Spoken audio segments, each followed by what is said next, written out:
오늘 은혜 받으실 말씀은 다니엘서 3장 13절에서 18절 말씀입니다. 느부갓네살 왕이 노하고 분하여 사드락과 메삭과 아벳노고를 끌어오라 말하매 드디어 그 사람들을 왕의 앞으로 끌어온지라. 느부갓네살이 그들에게 물어 이르되 사드락 메삭 아벳노고야, 너희가 내 신을 섬기지 아니하며 내가 세운 금신상에 절하지 아니한다 하니 사실이냐?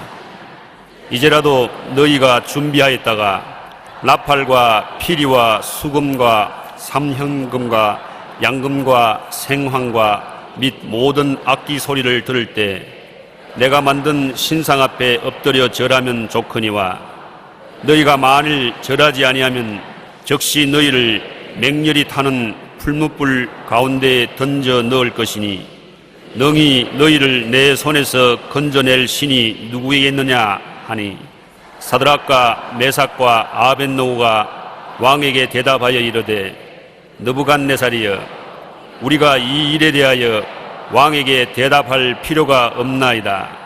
왕이여, 우리가 섬기는 하나님이 계시다면 우리를 맹렬히 타는 풀무불 가운데에서 능히 건져내시겠고 왕의 손에서도 건져내시리이다. 그렇게 하지 아니실지라도 왕이여, 우리가 왕의 신들을 섬기지도 아니하고 왕이 세우신 금신상에게 절하지도 아니할 줄을 아옵소서. 아멘.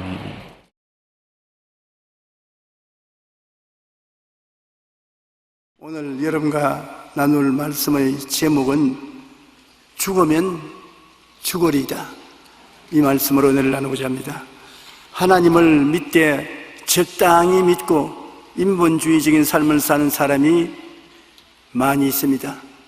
이와 같은 사람은 모든 일에 자기 중심으로 살고 자기가 유익되고 자기에게 득이 되는 일이면 하지만은 조금이라도 예수님을 믿고 교회 출석함으로 손해가 다가온다고 생각하면 단호히 등을 돌리는 삶의 태도를 갖고 신앙생활을 하는 사람인 것입니다. 이런 미지근한 신앙생활을 하는 사람은 삶의 중대한 위기를 겪을 때 하나님께 부르짖어 기도해도 하나님이 응답하지 아니하십니다. 평소에 하나님을 등한히 여기고 사는 사람은 자기가 위기를 처했을 때 하나님께 부르짖어도 하나님은 귀를 돌리고 마시는 것입니다. 하나님은 여러분에게 절대 신앙을 요구하는 것입니다. 그것은 무슨 말이냐 하면 하나님을 일단 믿었으면 절대적으로 사랑을 하고 나오라는 것입니다. 하나님 이외에 더 사랑하는 것이 없기를 바라고 있는 것입니다. 이것이 사랑의 속성인 것입니다. 하나님만 사랑하기를 원하시는 것입니다. 하나님은 원래 사랑이신 것입니다. 하나님은 당신과 교제하기 위해서 사람을 당신의 형상과 모양대로 지으셨습니다. 그러므로 하나님이 여러분을 사랑하는 것만큼 하나님 형상과 모양으로 지음받은 여러분도 하나님을 사랑해 주기를 원하시고 계신 것입니다. 성경의 요한복음 3장 16절 여러분 잘 아시다시피 하나님이 세상을 이처럼 사랑하사 독생자를 주셨으니, 주님이 얼마나 사랑했느냐? 이처럼 사랑했다. 이처럼이 무엇이냐? 당신의 독생자를 우리에게 내어주는 것입니다. 독생자라는 것은 굉장히 의미가 깊습니다. 오직 하나밖에 없는 유일한 자기의 사랑하는 자를 우리에게 내주었다는 것입니다. 그러므로 말미암아 그가 몸짓고 피 흘림으로 우리의 죄와 불의, 추악과 저주, 절망과 죽음을 다 대신 청산해버리고 말기 때문에 믿기만 하면 구원을 베푸신다는 것입니다.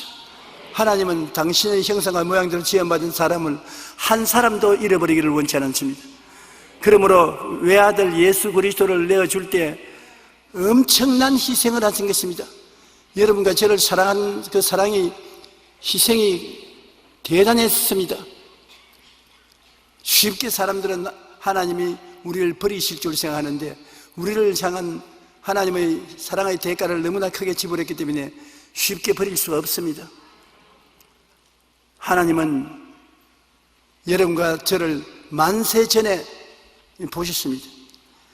성경에 보면 하나님께서 만세 전에 하나님이 우리를 보시고 예정을 하신 것입니다. 너는 내 아들, 딸이 될 것이라고 예정하시고 때가 오면 하나님이 부르셨습니다. 여러분 생각으로 남편이 가니까 교회에 따라 나왔다, 아내가 가니까 함께 왔다, 친구가 전도하니까 따라왔다. 물론 그 말이 맞습니다. 눈에 보이는 현실에서. 그러나 배우의 사연을 살펴보면 만세전에 하나님이 이때 이러한 방법으로 여러분을 불러서 구원하기로 작정하신 것입니다. 여러분 하늘나라에 들어온 것은 하나님의 작정에 의해서 들어왔지, 하나님의 작정을 떠나서는 들어올 수 없습니다. 하나님이 여러분을 손등에 있는 손금처럼 알고 계십니다. 하나님이 여러분을 사랑해서 부르셨습니다. 저도 하나님이 부르셔서 목사가 되게 만들었지, 내가 자원한다고 목사가 되지 않았습니다. 하늘나라는 놀랍게도 하나님은 지원병은 원하지 않습니다. 지원병은 원하지 않아요. 하나님이 택해서 부르시지. 그러므로 여러분 오고 싶으면 오고 오기 싫으면 안 오는 그런 상황 속에서 예수를 믿은 것은 아닙니다. 하나님이 여러분을 천국까지 데려가기로 작정을 하신 것입니다. 하나님 작정을 누가 막을 수가 있는 것입니까? 마귀가 아무리 야단 법석을 해도 하나님의 작정을 무너뜨릴 수는 없습니다. 로마서 5장 8절에 우리가 아직 죄인 되었을 때 그리스도께서 우리를 위하여 죽으심으로, 우리가 뭘 잘난 것이 있어서 주님이 대신 죽으시자 모르는데, 아직 죄인 되었을 때, 죄를 짓고 불의하고 추악한 죄인 되었을 때 예수님이 우리 대신해서 죽으신 것입니다. 그러므로 하나님께서 우리에 대한 자기의 사랑을 확정하시느니라. 하나님이 얼마나 나를 사랑하십니까? 네가 죄를 짓고 사탄의 사자가 되어 있을 때, 그때 벌써 너를 위해서 예수님이 십자가에 대속의 죽음을 죽도록 하셨다는 것입니다. 사람들은 죽는 것이 그렇게 불안하다고 생각하지 않습니다만, 죽음이라는 것은 우리 생명의 종결을 말하는 것입니다. 이 세상에 죽는 것보다 더 무서운 것이 없습니다. 하나님께서는 그 죽음을 가지고서 시험을 치시는 것입니다. 내가 너를 얼마나 사랑했느냐? 아들을 죽음에 내주었다. 예수님 나를 얼마나 사랑하셨습니까? 너를 대신해서 십자가에 못 박혔다. 그 이상의 사랑은 찾아볼 데가 없기 때문에 더 설명을 붙일 수 없는 것입니다. 우리 인간으로서의 하나님을 얼마나 사랑하는가를 시험해 보신 이가 있습니다. 그게 아브라함인 것입니다. 아브라함이 100세에 기도 응답을 받아서 아들 이삭을 얻었는데, 아들 이삭이 10대쯤 됐었을 때 얼마나 아브라함에게는 아들이 귀한지 모르겠습니다. 아버지와 같이 들에 나가서 일을 하고 밤늦게 같이 들어오면서 손을 잡고 들어오고, 아버지 팔다리 아픈 것을 만져주고 때를 밀어주고 손을 붙잡아주고, 노래 아브라함은 기통차게 행복했습니다. 나이가 100살이 되면 여러분 목욕할 때 조심해야 돼요. 쉽게 넘어지는 것입니다. 목욕하다가 넘어져서 다리가 부러지고 허리를 다치고 이 세상을 하직도 하고, 그런 바로는 제가 많이 보았었습니다.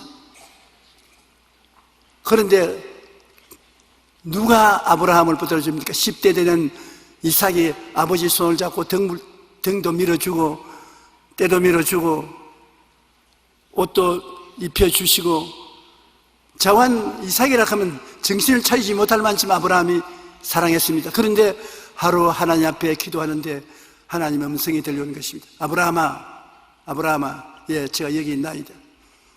내 사랑하는 독자 내 아들 이삭을 모리아산 내가 지시하는 땅으로 가서 내게 번제로 드리라.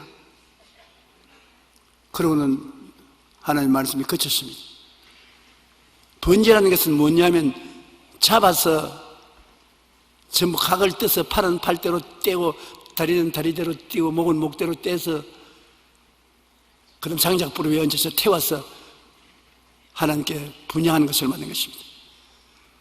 정말 사람으로서 상상할 수 없습니다. 아브라함이 그 말을 들었을 때 땅을 치고 통곡하고 울고 하나님 못하겠습니다. 발버둥 칠만 합니다.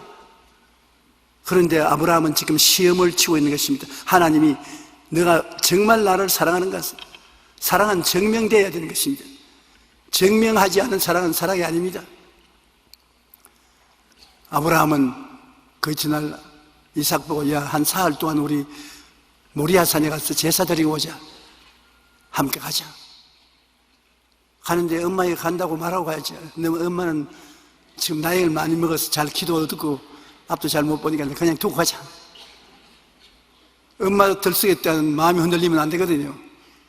그래서 이삭을 데리고 제사 드릴 필요한 나무도 다 이삭이 걸머지고 불씨도 가지고 종들을 데리고 사흘길을 걸어가는 것입니다. 하루를 걸어가 저녁이 되면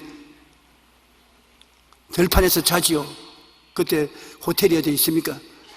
그러면 다 아버지가 편안히 자도록 이삭이 돌봐주고 아침에 일어나면 거기에서 무슨 먹을 것도 만들어가지고서 아버지께 대접을 하고 정말 죽을 지경입니다. 죽을 지경입니다. 사흘 길을 걸어가서 이제 산 꼭대기로 올라가야 되는데 이삭이 말합니다. 아버지, 여기에 장작도 내가 걸머지고 있고 불씨도 내가 가져가 있고 칼도 있는데 우리가 제사를 드릴 양은 어디에 있나이까? 심장이 칼로서 찔리는 것 같습니다. 아들을 덩어리를 두들겨주면서 아들아, 제물은 하나님이 친히 준비하신다고 하셨다. 그리고 종들을 보고 너희는 여기 있어라. 아들과 나는 산 위에 올라가서 제사 지내고 다시 돌아올 것이다. 여기 아브라함은 이삭을 하나님께 드려도 하나님은 사랑이기 때문에 젖더미 가운데서 도로 살려줄 것을 믿었습니다. 그러므로 종들에게 말하기를 내가 이 아이와 같이 제사 드리고 함께 돌아오겠다고 말했습니다. 죽으면 함께 못 돌아오잖아요. 함께 돌아오라는 것은 부활할 것을 믿은 것입니다. 그러나 그 아들을 데리고 산에 올라가서 함께 제단을 만들고 그 다음 그 아들에게 손 내놓고 다리 내놓아라. 내가 너를 묶어야 되겠다. 왜냐하면 하나님 너를 잡아 제사를 드려야 되겠다. 나는 아브라함만 위대한 것이 아니라 그 아들 이삭도 위대하다고 봅니다. 아버지하고 씨름을 하면 17, 18살 되는 아들이 100살이 넘는 아버지 대번에 넘어뜨릴 수 있습니다. 아버지 이제 보니까 미쳤군요. 나를 잡아서 제물로 드리다니요. 그렇게 할 수 있는 것입니다. 그러나 이삭은 두말하지 않고 팔대를 내놓아서 아버지가 묶게 하고 장작 위에 들어 누웠습니다. 이스라엘의 제사를 드리는 사람들은 어떻게 양을 잡는지 압니다. 양은 잡아서 경동맥 여기를 칼로서 따는 것입니다. 그래 막 아들의 목에 칼을 대어서 경동맥을 따려고 할 때 다급한 소리가 하늘에 들렸어요. 아브라함아, 아브라함아, 네 아들 이삭에게 칼 대지 마라. 하나님이 얼마나 영광을 받으시던지 하나님이 하하하하, 아브라함아, 네가 평소에 나를 사랑한다고 늘 말하더니 참말이구나. 하나님은 세상을 이처럼 사랑하사 어떻게 아들을 주시기, 아브라함은 하나님을 사랑할 때 어떻게 아들을 주시듯이 사랑은 증명되어야 되는 것입니다. 하나님은 여러분에 대한 사랑을 증명했습니다. 그것은 아들을 주셨기 때문인 것입니다. 예수 그리스도를 통해서 죄를 짓고 불의하고 추악하고 버림을 받아야 마땅한 우리들이 죄 지은 그대로 못난 그대로 빈손든 그대로 아버지 앞에 나와서 씻음을 받고 변화를 입어 하나님 백성이 되고 천국 영생을 누리게 되는 것입니다. 이게 얼마나 놀라운 것입니까? 하나님께서는 여러분, 이와 같이 큰 사랑으로 하나님에 대한 사랑을 갖게 되기를 원하시는 것입니다. 믿음과 사랑은 톱니바퀴처럼 서로 물고 돌아가는 것입니다. 사랑하게 되면 믿게 되고, 믿게 되면 사랑하게 되는 것입니다. 믿음은 사랑으로 말미암아 역사하는 것입니다. 사랑하면 믿어야지요. 그러므로 우리가 하나님은 이처럼 사랑하사 독생자를 주셨으니까 예수님을 믿고 하나님을 믿는 것은 하나님의 사랑이 우리에게 있기 때문에 우리가 믿는 것입니다. 그리고 믿음이 있으면 사랑하게 되는 것입니다. 성경에 주님께서 말씀하지 않습니까? 너가 나를 사랑하고 내 말이 너희 속에 있으면 무엇인지 원하는 대로 구하라, 그래야만 주실 것이라고 말한 것입니다. 우리가 성경에 보면은 그런 신앙을 가진 사건들이 많이 있습니다. 이스라엘 백성이 바벨로니아의 포로가 되어서 잡혀갔었을 때 많은 이스라엘 젊은이들이 느부갓네살 왕에게 포로가 되어서 잡혀갔었습니다. 그게 사드락과 메삭과 아벳니고라는 꽃다운 젊은 청년 세 사람이 느부갓네살의 포로로 잡혀갔는데 머리가 굉장히 좋아서 느부갓네살이 바벨론 도의 지사로서 이방인인 유대인들을 사용했었습니다. 은혜를 받은 사람들이죠. 그런데 느부갓네살이 자기의 명성을 높이기 위해서, 자기를 신으로 존경하기 위해서 자기 모습을 닮은 금신상을 두라 평지에 세웠었습니다. 그리고 온 바벨로니아의 지도적인 인물들을 그게 다 모아서 상냥식을 하는데, 이 악기가 여러 가지인데 하도 악기 종류가 많아서 나는 다 읽지도 못하겠어요. 그 여러 가지 악기를 연주할 때 모든 사람이 신상에 절을 하면 그 사람 살아나고, 신상에 절하지 아니하면 죽이겠다는 것입니다. 그러니까 세상 사람들은 신상을 향해서 악기를 연주하려고 하는데 아직 연주도 안 했는데 엉덩이가 하늘을 쳐다보도록 그 땅에 머리를 숙이고 조아렸었습니다. 어느 임금의 명령이라고 타협을 하겠습니까? 그래서 악기를 연주하니까 전부 다 머리를 숙였습니다. 그 우상에. 안 죽으려고 다 두려워하는 것입니다. 내가 이 설교를 하니까 내 마음에 떠오르는 것이 있습니다. 우리도 일정 36년에 동방요배라고 해서 우리 대한민국 사람들이 전부 오포가 나면 동방을 향해서 절을 했습니다.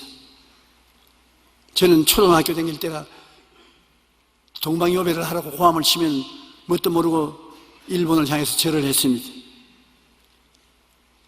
그때 우리 일반 국민들은 교육도 받지 못하고 생활은 극단적으로 어려운 곳에 일본 관원에게 대항했다는 목숨을 부지하지 못합니다. 나는 그때 많은 젊은이들이 군대에 끌려가고 장년들은 징용으로, 조요라고 해서 징용으로 끌려가고 젊은 아가씨들이 정신대에 끌려가는 것을 내 눈으로 보았었습니다. 젊은 아가씨들이 울고 불고 하는데 일본 관원이 와서 끌어가는 것을 보았었습니다. 그리고 결혼을 하면 안 끌려간다 그러니까 그 당시에 제일 깃발 날리는 사람이 누구냐? 장애인들이었습니다. 평소에는 그런 이쁜 여성을 아내로 꿈도 못 꾸었는데, 왜냐? 결혼을 하면 정신대에 안 끌려가니까. 아주 장애인들이 아름다운 아가씨하고 결혼을 하는 일들이 많았습니다. 그때 우리 대한민국 사람들의 삶이란 형언할 수 없었습니다. 너무나 헐벗고 굶주려서 남부 여대하고 전북 한도로 저 북한 만주 지경으로 살아갔었습니다. 아마 유대인들이 당한 고난이 그와 같을 것입니다. 이 느부갓네살이 독재를 행하는데 그를 견딜 수 있으니까 죽음을 두고서 저항을 해야 되는데 사드락과 메삭과 아벳느고는 그 상냥식에 나가서 절 안 했습니다. 그들은 깊이 마음속에 하나님을 사랑하고 하나님을 위해서 살 뿐 아니라 죽기까지 하기로 각오를 했는데 사람들이 느부갓네살에게 왔습니다.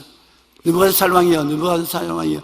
왕이 악기를 연주하는데 다른 사람들은 다 절하는데 왕이 사랑해서 높여준 사드락과 메삭과 아벳느고 바벨론 도이치사스의 사람은 꼿꼿이 서서 왕의 신상에 절하지 아니했습니다. 왕이 얼굴이 새파랗게 되고 몸이 부들부들 떨립니다. 무엇이 어떻고 어때? 그놈들 포로로 잡혀온 건 내가 키워가지고서 도지사까지 만들어 놓으니까 그래 나의 신상에 절을 안 해? 이놈의 자식들 맛 좀 봐라. 끌고 오너라. 그래 끌고 와서 앞에 세워놓고 너가 과연 내가 만든 이 신상에 절하라 할 때 절 안 하고 꼿꼿이 섰냐? 그러니까 그렇습니다. 어떻게 감히 나를 대항하느냐? 그러니까 그들은 우리는 유대인입니다.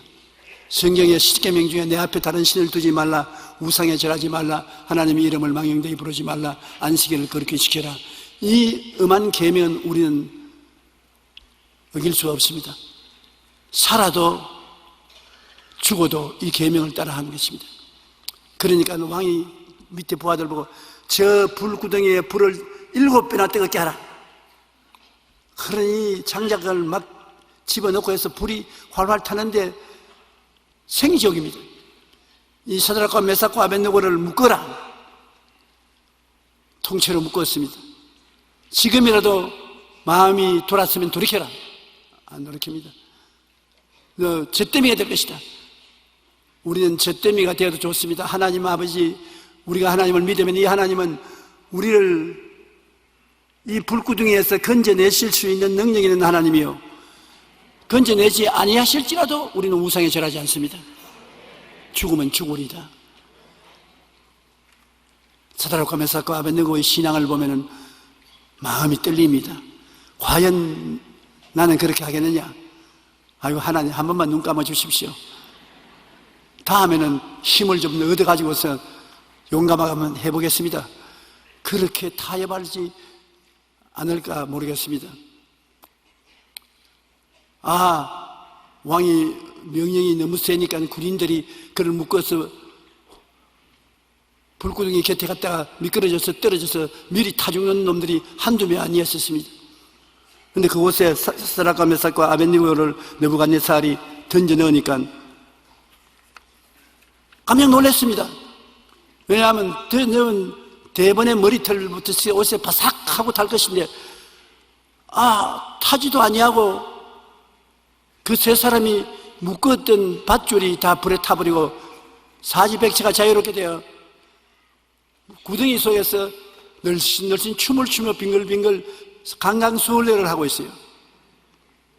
그런데 그 세 사람만 하고 있는 게 아니라 제 네 번째 사람이 함께 와서 손을 잡고 빙글빙글 도는데 느부갓네살이가 보니까 네 번째 사람은 신의 아들과 같더라. 누구겠습니까? 예수님이신 것입니다. 구약시대에 하나님의 사자로 나오는 분은 모두 다 천사가 아니고 사자로 나오는 분은 예수님이신 것입니다.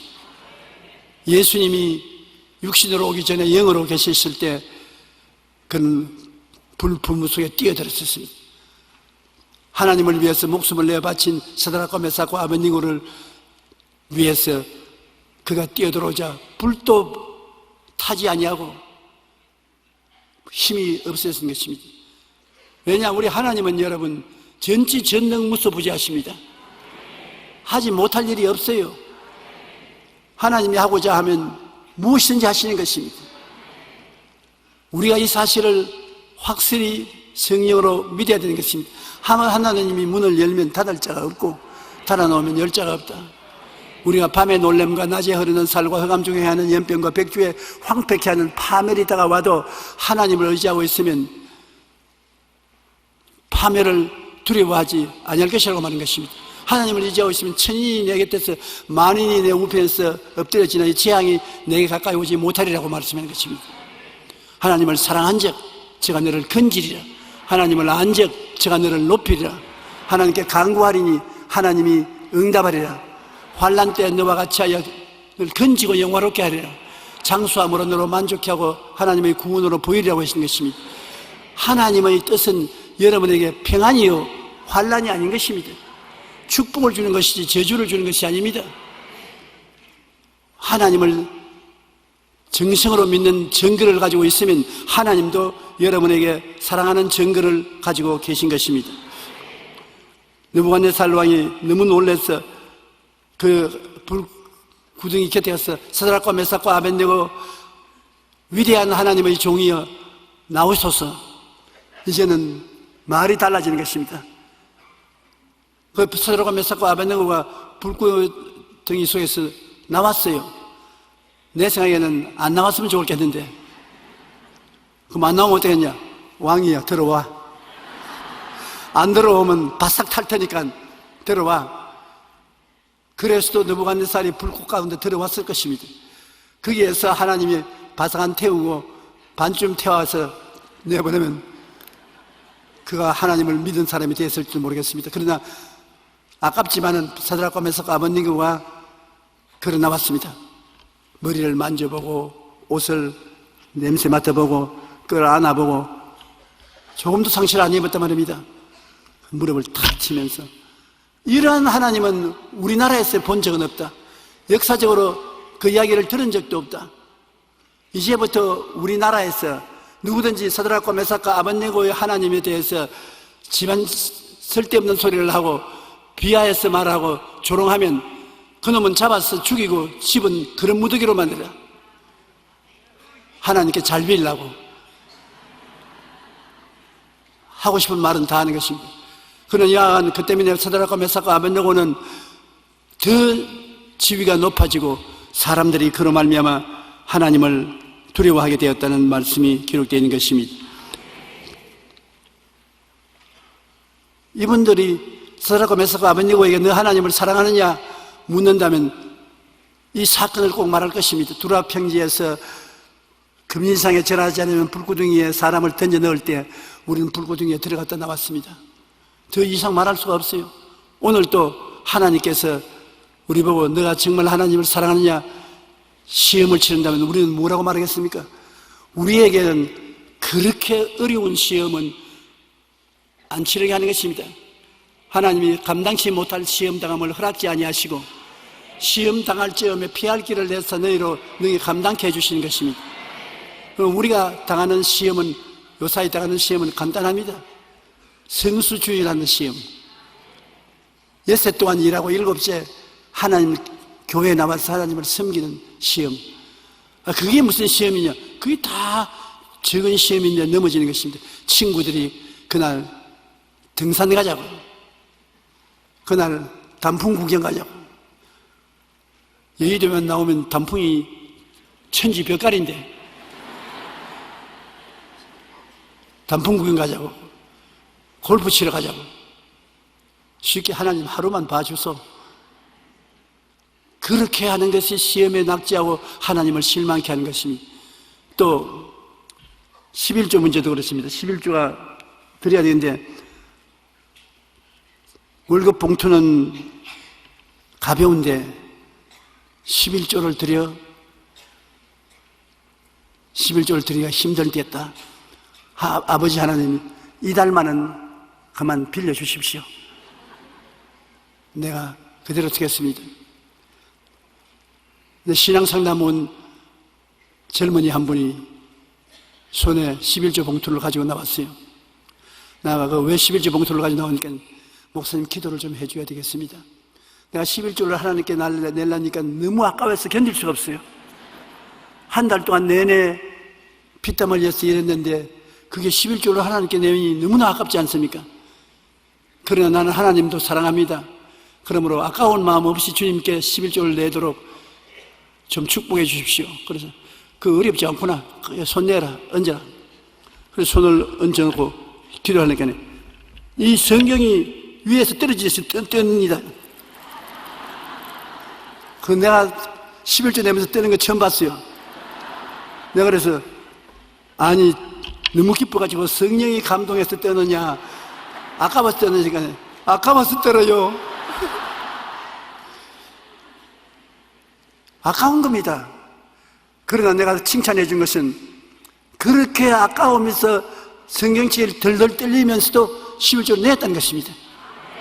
그러니 내는 것이 이겼지 않습니까? 하나님이 보시고 난 다음에 하나님 보시니까 11조를 가지고 벌벌 뜨는데 어느 것이 이기는가 보자고 나중에 하나님에게 올라오면 야 그래 그만치 아까운 것임에도 불구하고 네가 11조를 내게 내놓으니 내가 진실로 30배, 60배, 100배가 되어서 돌려주겠다. 그렇게 말할 것입니다. 간단한 시험이지만 성수주일이나 11조가 시험이 될 수 있는 것입니다. 또 그렇지 않으면 가까운 데 있는 친척이나 이웃에 전도하라는 거예요. 하나님 전도해라. 아유 하나님 만인을 다 택했다고 했는데 내가 안 해도 하나님 택해 놓은 거 아닙니까? 뭘 내가 자꾸 전도하겠습니까? 그렇게 변명할 때가 많습니다. 에이 나는 안 그러겠는데 저는 그렇게 했기 때문에. 여러분 사람들이 많은데 버스를 타고 가는데 버스 안에서 전도해라고 성령님이 자꾸 말씀해요. 전도해라. 하나님 전도하면 시끄럽다고 뺨이라도 때리면 어떻게 합니까? 그 말은 안 하고 전도해라. 그 전도하려고 입을 열면 그렇게 힘들어요. 그런데 저는 청년 시절에 우리 나가는 교회 루피 리차드라는 분이 목사였는데 이 사람은 50이 넘어서 미국에서 회개하고 예수를 믿고 성령을 받아서 한국으로 선교사로 나갔습니다. 그러니 굉장히 열심히 전도하는 사람이라 그분 밑에서 자랐으므로 그분을 닮아가지고서 저도 열심히 전도를 했습니다. 여러분 우리가 사람들을 주께로 인도할 때 가장 좋은 전도 방법이 개인 전도인 것입니다. 개인 전도로 말씀을 전하는 것이 마음에 가장 충격이 많이 오고 하나님을 사랑하는 증거를 그에 나타내 보여줄 수 있는 것입니다. 여하간 그 다음에 일반적으로 여러분이 하나님을 사랑하는 증거를 보여주는 것은 감사하는 것입니다. 감사. 하나님은 감사의 제사를 굉장히 기뻐하시는 것입니다. 감사로 하나님께 제사를 드리며 지존하신 이에게 내 성원을 갚으며 환난 날에 나를 부르라. 내가 너를 건지리니 내가 나를 영화롭게 하리라. 감사는 원망, 불평, 탄식 이 모든 것을 이기는 하나님의 능력인 것입니다. 요사이 감기 백신을 많이 맞지 않아요? 여러분 겨울철에 감기 백신은 꼭 맞으세요. 근데 그 백신 주사를 맞고 나면 감기가 못 오는 것처럼 여러분 영적인 백신 주사는 감사입니다. 감사를 자꾸 하면 놀라운 하나님의 능력이 여러분에게 나타나는 것입니다. 원망, 불평, 탄식할 자리에 하나님 감사합니다, 감사합니다, 그저 감사합니다, 감사합니다. 원망, 불평, 탄식이 싹 사라지는 것입니다. 미움을 이길 수 있는 것도 감사합니다. 내게 굉장히 미운 사람이 있으면 그 사람을 마음속에서 이기기 위해서는 하나님 그 사람을 인하여 감사합니다. 그 사람 복 받아 주십시오. 감사합니다. 간절합니다. 그저 감사합니다. 감사합니다. 나중에 미운 생각이 싹 없어지고 그 사람 잘 되기 위해서 축복 기도하게 되는 것입니다. 저는 오늘 또 강단에 올라오기 전에 내가 별로 감사하기 싫은 사람을 큰 감사를 하고 나왔습니다. 그러니 내 마음속에 지금도 미움이 없어요. 하나님이 우리가 신앙생활을 하는데 이겨나갈 수 있는 길을 열어놓으신 것입니다. 그러므로 여러분께서 감사의 제사를 드릴 수 있게 되기를 바랍니다. 이것이 하나님이 여러분 신앙을 시험해 보는 것입니다. 원수들이 여러분 앞에서 날뛸 때 감사를 하냐 하냐 시험해 보시는 것입니다. 우리는 별로 큰 시험은 안 당하지만은 이러한 평범한 시험을 늘 당하는 것입니다. 시험에 하나님은 이기도록 다 예배해 놓은 것입니다. 하나님께서 빌립을 시험해 보지 않았습니까? 갈릴리의 광야에 나갔을 때 남자만 5,000명, 부녀자 기만 명이 모여왔을 때 예수님께서 빌립을 불러셔서 빌립아 이 사람들에게 어디서 떡을 사서 먹이겠냐 말씀했는데 성경에 보니까 예수님은 어떻게 하시겠어를 알면서 빌립을 시험한다고 말한 것입니다. 빌립은 시험을 치러서 졌지요. 하나님 못 먹입니다. 떡 살 곳도 없고 돈도 없고 사람이 너무 많고 먹일 시설도 없고 못 먹입니다. 못한다고 해서 시험에 낙제하시나 안드레는 보리떡 5개와 물고기 2마리 가지고서 주님께 나와서 시험에 합격한 것입니다. 이런 시험을 우리가 항상 당하게 되는 것입니다. 할 수 있느냐 할 수 없느냐 그런 것을 가지고 시험하는데, 여러분, 우리는 항상 예수 그리스도의 성령이 마음속에 계심으로 할 수 있는 사람들이 되어 있습니다. 할 수 있거든요. 무슨 말이냐? 믿는 자에게는 능치 못하심이 없나니라. 여러분, 할 수 있습니다. 하려고 하면 합니다. 왜냐하면 능력이 여러분에게 있기 때문인 것입니다. 골로새서 3장 15절로 17절을 보면 그리스도의 평강이 너희 마음을 주장하게 하라. 너희는 평강을 위하여 한 몸으로 부르심을 받았나니 너희는 또한 감사하는 자가 되라. 하나님이 여러분에게 평안이 오도록 만들어 놓았다는 것입니다. 전자의 평안이 귀중한 선물입니다. 감사를 통해서 평안이 마음속에 다가오게 되는 것입니다. 그리스도의 말씀이 너희 속에 풍성히 거하여 모든 지혜로 피차 가르치며 권면하고 시와 찬송과 신령한 노래를 부르며 감사하는 마음으로 하나님을 찬양하고, 또 무엇을 하든지 말에나 일에나 다 주의 이름으로 하고 그런 힘으로 하나님 아버지께 감사하라. 꼭 감사가 계속 나오는 것입니다. 여러분께서 감사할 때는 말할 수 없이 감사하고, 감사할 수 없는 형편에 감사하게 되면 하나님의 능력이 나타나서 더 감사하게 만들어주는 것입니다. 옛날에 시골에서 공동 우물가에 나가면 수돗물 펴는 펌프가 있어요. 펌프, 어떤 데는 물이 차여 있어서 핸들을 움직이면 물이 퍽퍽퍽 나오는데, 어떤 데 가면 덜덩 하고 물이 한 방울도 안 나옵니다. 그러면 시골 아낙네가 물이 없다고 돌았습니까? 아닙니다. 물동에 내려놓고 물 몇 바가지 가져와서 그 속에 부어 넣습니다. 물을 부어 놓고 난 다음 핸들을 움직이면 퍽퍽퍽 물이 싹 나옵니다. 그런 거 해보셨죠? 감사도 안 가진 것입니다. 주위에 다 메마르고 내가 아무리 감사를 해도 목에 딱 걸쳐서 감사가 안 나오는데, 아이고 오늘은 감사 안 나오니까 그만하자. 그러지 말고 감사 안 나오는 조건을 보고서 감사를 하기 시작해요. 물을 몇 배같이 붓듯이 몇 바같이 감사를 해요. 감사합니다 주님, 감사합니다, 감사합니다. 하나님 감사하기 짝이 없어요. 너무 감사합니다, 감사합니다. 그러면 뱃속에서 퍽퍽퍽, 그 다음에는 감사가 넘쳐나기 시작하는 것입니다.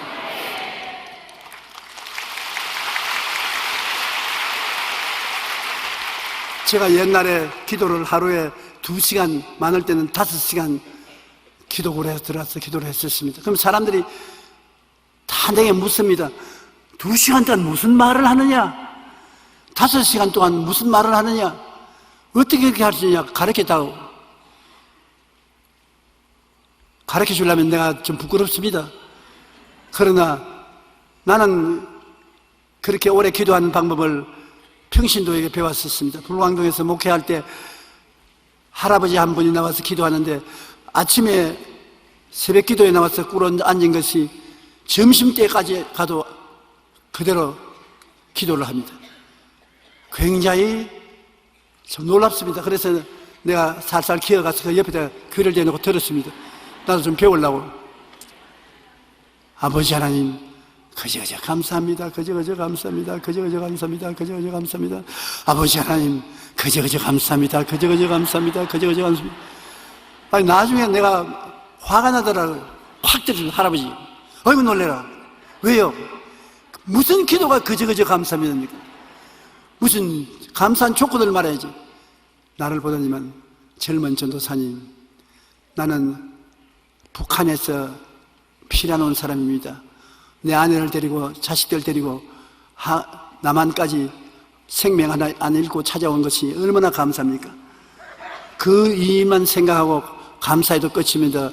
그 다음 남한에 와서 굶주린 사람 많은데 우리는 동대문에서 점포를 해서 시장터에서 돈을 벌어 먹고 살고 있으니 이거 얼마나 감사합니까? 하나님 밥 먹고 살도록. 그런데 우리 식구들이 병 안 들고 건강한 것 얼마나 감사합니까? 그리고 비록 여기 달동네 내가 살고 있지만은 교회가 없는데 이 천막교회 전도사님이 와서 교회를 하고 있으니 얼마나 감사합니까? 예, 있어. 그 말씀하지 마십시오. 내가 평생토록 천막에 있으란 말입니까? 그런 말은 아니고요. 천막에 성공해 나가십시오. 감사합니다. 그래서 내가 나도 한번 해봐야 되겠다고. 그 다음 저도 내가 꼭 해야 될 기도는 하고 난 다음 그 다음은 하나님 이제 감사 기도를 들어갑니다. 아버지 감사합니다. 감사합니다. 감사합니다. 감사합니다. 그 감사 기도를 하니까 점점 마음에 감사할 것이 더 많아져요.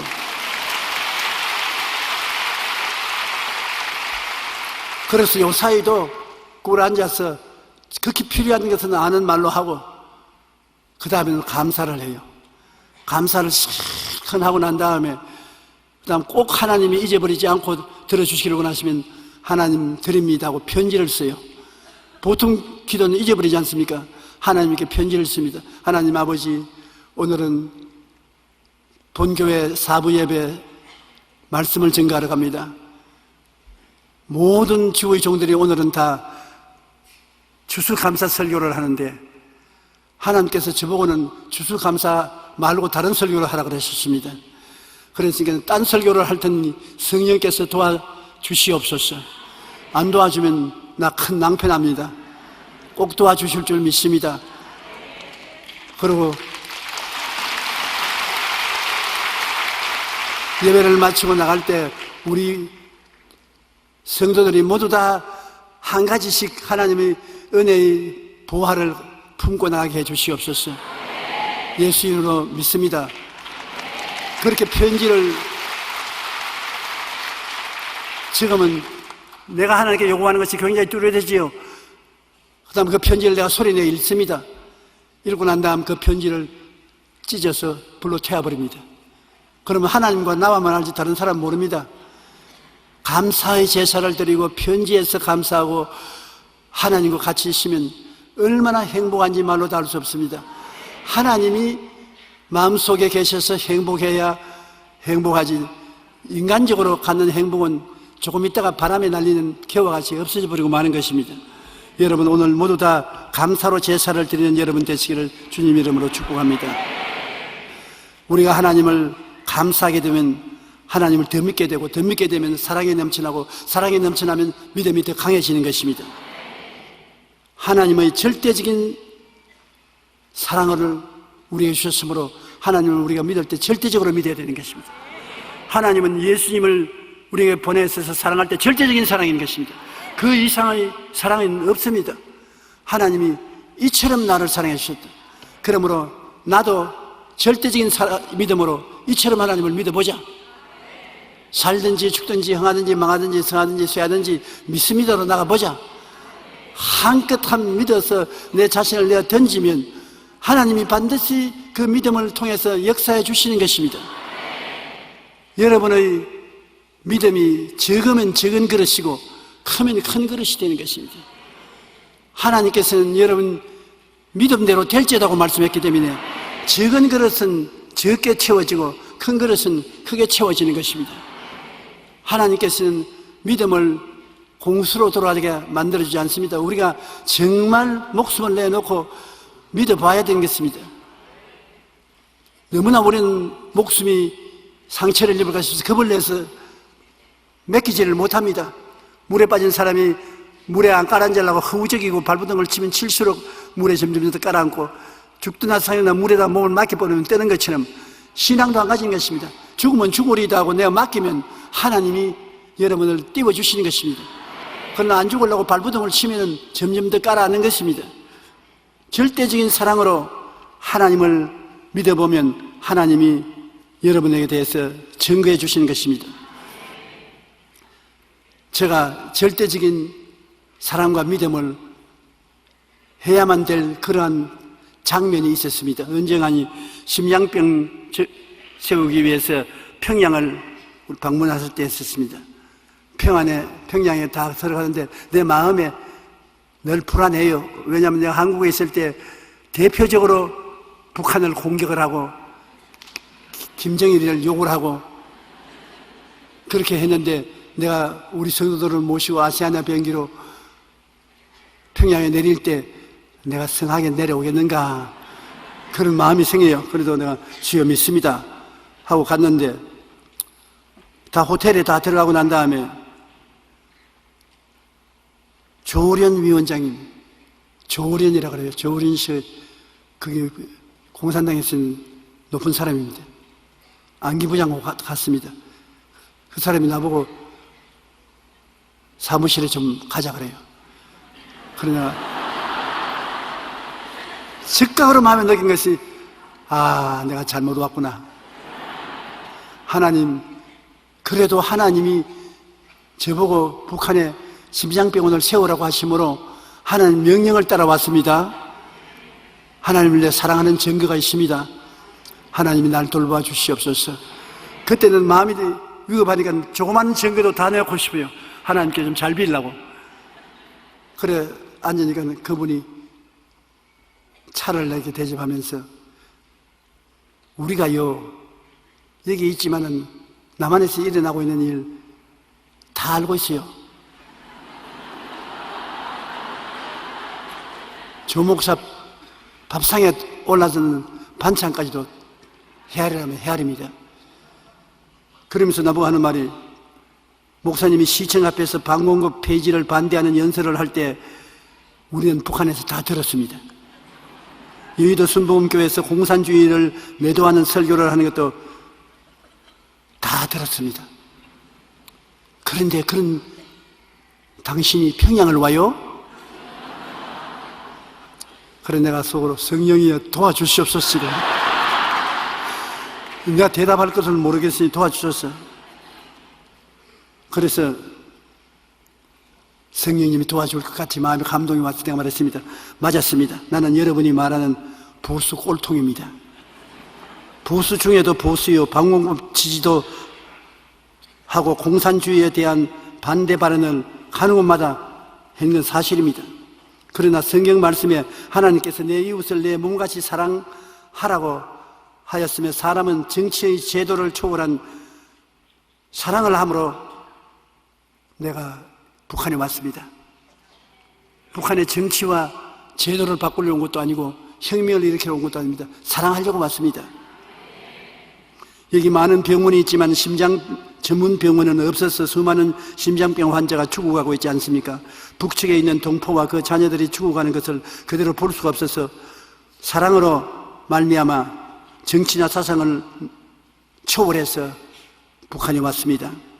제가 처음에는 아차 잘못 왔구나 생각했어요.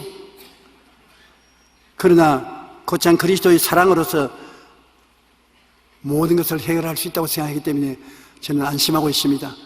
예수를 사랑하기 때문에 북한에 왔고 여기에서 내가 못 내려가더라도 예수님을 사랑하기 때문에 못 내려갔지 정치 때문에 못 내려간 것은 아닙니다. 그리고 예수님을 사랑하면 주님께서 반드시 저를 건져줄 줄 믿습니다. 구약성경에 보면 스다락과 메삭과 아벳네고가 하나님을 사랑해서 우상의 절하나무로 불구덩이에서 건져낸 받은 것을 저는 알고 있습니다. 내가 올라왔으니 심장병 세워놓고 내려가도록 하십시오. 웃으면서 왠지 조 목사님에게 적개심이 없습니다. 여기서 병원만 잘 세워주십시오.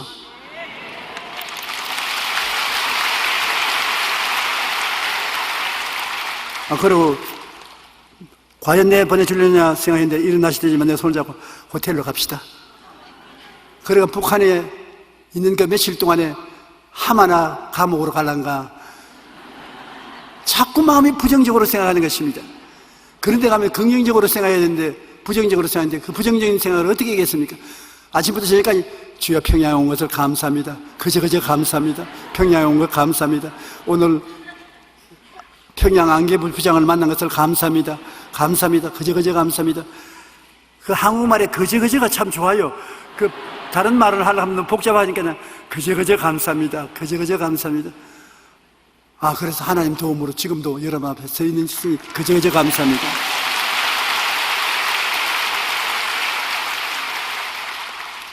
나는요 어릴 때 우리 어머니가 전지전능한 줄 알았습니다.